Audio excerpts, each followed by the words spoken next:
والصلاة والسلام على رسول الله. أعوذ بالله من الشيطان الرجيم. بسم الله الرحمن الرحيم. إن الذين يشترون بعهد الله وأيمانهم ثمنا قليلا أولئك لا خلاق لهم في الآخرة ولا يكلمهم الله ولا ينظر إليهم يوم القيامة ولا يزكيهم ولهم عذاب أليم. بے شک وہ لوگ، یقیناً وہ لوگ یشترون جو تھوڑی سی قیمت کے بدلے میں خرید لیتے ہیں بعہد اللہ و ایمانہم، اللہ سے کیے ہوئے وعدوں کو اور اپنی قسموں کو. جو لوگ دنیا کی تھوڑی قیمت لینے کے لیے، دنیا کا فائدہ لینے کے لیے اللہ سے کیے ہوئے عہد، اللہ سے کیے ہوئے وعدے کہ صرف اللہ کی عبادت کی جائے گی، اسی کی دعوت دی جائے گی، اور اللہ کا جو دین ہے جو ہم تک پہنچا یا بنی اسرائیل کے علماء تک پہنچا اس کو بے عینے ہی آگے پہنچایا جائے گا، ان سب کو وہ بھول چکے تھے. اور جو ان کی قسمیں تھی اس کو انہوں نے ایک آڑ بنا لیا کہ بات بات پہ جدھر سے دیکھا تھوڑا سا فائدہ ہونے لگا ہے تو قسم کھائی اور اپنا وہ فائدہ لے لیا، وہ جو دنیا کا نفع تھا وہ لے لیا. ثمناً قلیلا، بہت تھوڑی قیمت، گھٹیا قیمت. اولئک لا خلاق لہم فی الآخرہ، اللہ سبحانہ و تعالیٰ نے ان کے بارے میں یہ فیصلہ کر دیا کہ لا خلاق لہم فی الآخرہ، آخرت میں ان کے لیے کوئی حصہ نہیں ہے. ایک دنیا ہے، ایک آخرت ہے. اللہ کے نبی صلی اللہ علیہ وسلم کو اکثر پوچھا جاتا کہ جب آپ بستر کے بغیر لیٹے ہوتے یا آپ سے پوچھا جاتا چاندی اور سونے کے برتنوں کے بارے میں، تو اللہ کے نبی صلی اللہ علیہ وسلم فرماتے وَلَهُمُ الدُّنْيَا وَلَنَا الْآخِرَةُ، ان کے لیے دنیا ہے اور ہمارے لیے کیا ہے؟ آخرت ہے. اور مومن بندے کو ہمیشہ ترجیح کس کو دینی چاہیے؟ آخرت کو دینی چاہیے. تو یہ اللہ تعالیٰ بنی اسرائیل کی حالت بیان کر رہے ہیں، ان کے خصوصاً علماء کی، چونکہ عوام تو کچھ کر نہیں سکتے، عوام تو وہی کریں گے جو ان کو ان کے علماء بتائیں گے. تو ان کے علماء نے کیا کیا تھا کہ یکتبون الکتاب بایدیہم ثم یقولون ھذا من عند اللہ لیشتروا بہ ثمنا قلیلا، تھوڑی قیمت لینے کے لیے وہ انہوں نے اللہ کی کتابوں کو چینج کر دیا، اللہ کے جو احکامات تھے ان کو بدل دیا. اللہ کے نبی صلی اللہ علیہ وسلم فرماتے ہیں، سنن نبی داؤد اور جامع ترمذی کے اندر حدیث ہے کہ ضرور ضرور میری امت بھی وہی کرے گی جو بنو اسرائیل نے کیا تھا. حتیٰ کہ فرمایا جیسے بلش کے برابر ہوتی ہے، اگر وہ کسی بل میں گھسے ہیں تو یہ بھی ادھر جائیں گے. تو سیم آج علماء کرام وہی کام کر رہے ہیں جو بنی اسرائیل والے کرتے تھے. تو اللہ تعالیٰ فرماتے جس نے یہ کام کیا، کوئی بھی ہو، وہ میں ہوں یا کوئی اور ہو، لا خلاق لہم فی الآخرہ، آخرت میں اس کے لیے کچھ بھی نہیں. ایک ہی چیز ہے نا، یا دنیا ہے یا آخرت ہے. جو دنیا میں اللہ سے ڈرا وہ آخرت میں نہیں ڈرے گا، جو دنیا میں نہ ڈر رہا آخرت میں اس کے اوپر ڈر ہی ڈر ہوں گے. تو دو آپشن ہے ہمارے سامنے. ہاں، اللہ نے دنیا ہمارے لیے رکھی ہے، ہم حلال طریقے سے کمائیں کھائیں، اس میں کوئی حرج نہیں ہے. اللہ کا فضل ہے، یہ دنیا کا مال اللہ کی رحمت ہے اگر اس سے زکوٰۃ ادا کی جائے.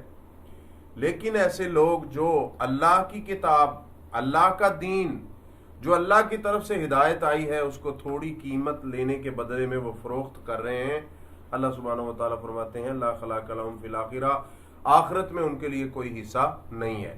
یہ پہلی سزا ہے. آگے دوسری سزا کیا ہے؟ وَلَا يُكَلِّمُهُمُ اللَّهُ، قیامت کے دن اللہ تعالیٰ ان سے کلام بھی نہیں کریں گے. کیا مطلب؟ ان کا حساب نہیں ہوگا.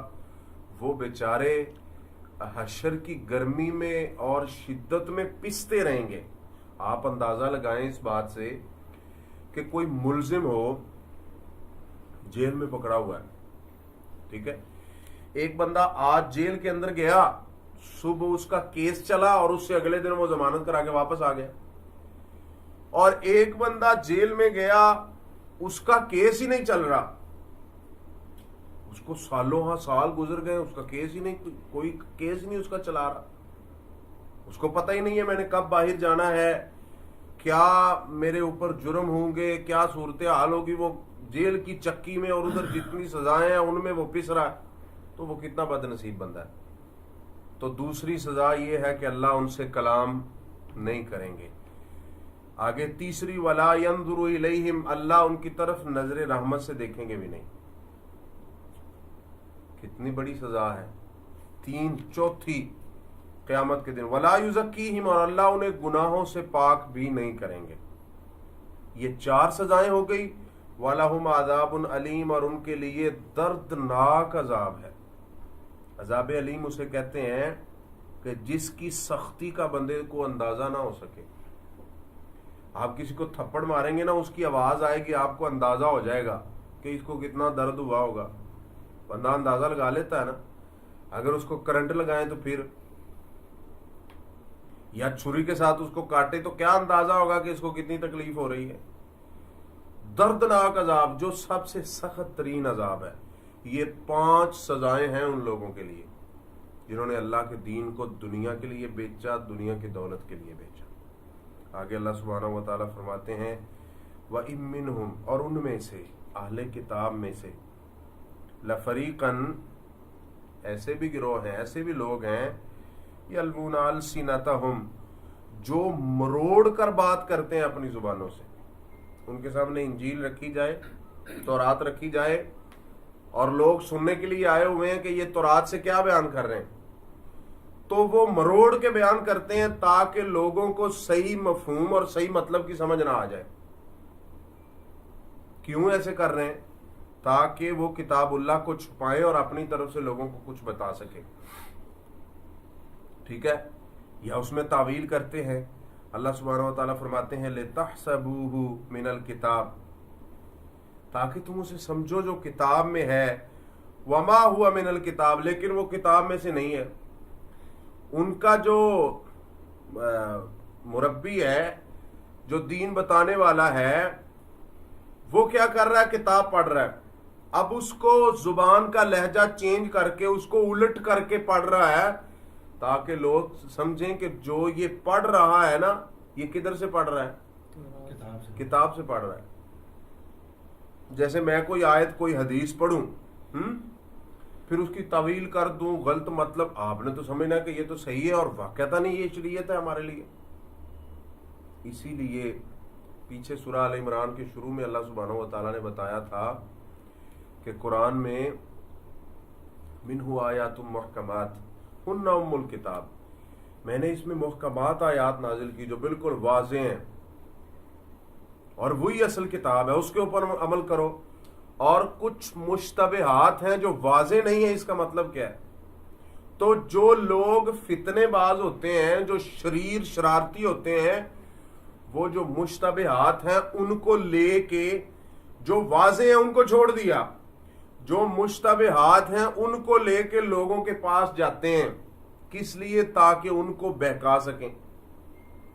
اب ایک بات واضح ہے حدیث میں، کوئی بھی چیز ہے، عبادت کا طریقہ کوئی بھی واضح، حق تو یہ بنتا ہے کہ اس کو مان لیں، ٹھیک ہے، بجائے اس کے کہ کوئی بندہ اس سے ہٹانے کے لیے کسی اور چیز کو توڑ مڑوڑ کے لائے تاکہ لوگ اس سے ہٹ جائیں، تو یہ کام اچھا نہیں ہے۔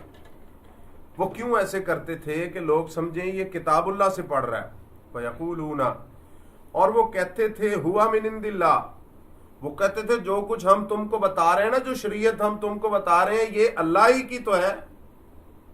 جو ہم تمہیں طریقے بتا رہے ہیں، عبادات کے بتا رہے ہیں، جو احکام و مسائل بتا رہے ہیں، یہ سب کچھ ہوا من عند اللہ، یہ تو اللہ کی طرف سے۔ اب ذمہ داری تو ان کی یہ تھی کہ وہ سچ بولتے، دغا نہ کرتے عوام کے ساتھ، لیکن انہوں نے دغا کیا۔ وما ہوا من عند اللہ، اللہ سبحانہ و تعالیٰ فرماتے حقیقت میں وہ اللہ کی طرف سے نہیں تھی، ان کی اپنی طرف سے تھی۔ وَيَقُولُونَ عَلَى اللَّهِ الْكَذِبَ، اور حقیقت میں وہ اللہ پر جھوٹ باندھتے تھے۔ وَهُمْ يَعْلَمُونَ، اور وہ جانتے بھی تھے۔ اللہ کے نبی صلی اللہ علیہ وسلم پر جھوٹ باندھنا، آپ کو پتا ہے صحیح حدیث میں ہے کہ وہ بندہ اپنا ٹھکانہ جہنم میں بنا لے، لیکن جو اللہ سبحانہ و تعالیٰ پر جھوٹ باندھتا ہے اس کے لیے کتنی سزائیں ہیں، ٹھیک ہے، کہ اللہ اس کو پاک نہیں کریں گے، اس کی طرف دیکھیں گے نہیں، اور اس کو گناہوں سے پاک نہیں کیا جائے گا، اس کے لیے دردناک عذاب ہوگا، اللہ اس سے کلام بھی نہیں کریں گے، کتنی زیادہ سزائیں. یہ سب کچھ کس لیے کیا؟ دنیا کے لیے. جب مرا تو دنیا تو ختم ہو گئی. تو اللہ تعالیٰ فرماتے ہیں یہ ثمن، یہ جو دنیا کی زندگی ہے نا، یہ ثمن قلیل ہے، یہ تو ختم ہو جانا، یہ تو کچھ بھی نہیں ہے، یہ تو گھاٹے کا سودا ہے، یہ تو متاع غرور ہے. تو اس لیے اس کے پیچھے لگ کے اللہ کی شریعت کو چینج نہیں کرنا چاہیے. تو اللہ سبحانہ و تعالیٰ نے ہمیں یہ بتا دیا کہ میں نے بنی اسرائیل کے اوپر جو سختیاں، عذاب اور سب کچھ آیا، ضربت علیہم الذلہ والمسکنہ وباؤ بغضب من اللہ، تاکہ ہم ان سے بچ جائیں. اللہ تعالی ہمیں صحیح شریعت کے اوپر عمل کرنے کی اور صحیح شریعت لوگوں کو بتانے کی توفیق عطا فرمائے. آخر دعوانا الحمدللہ رب العالمین.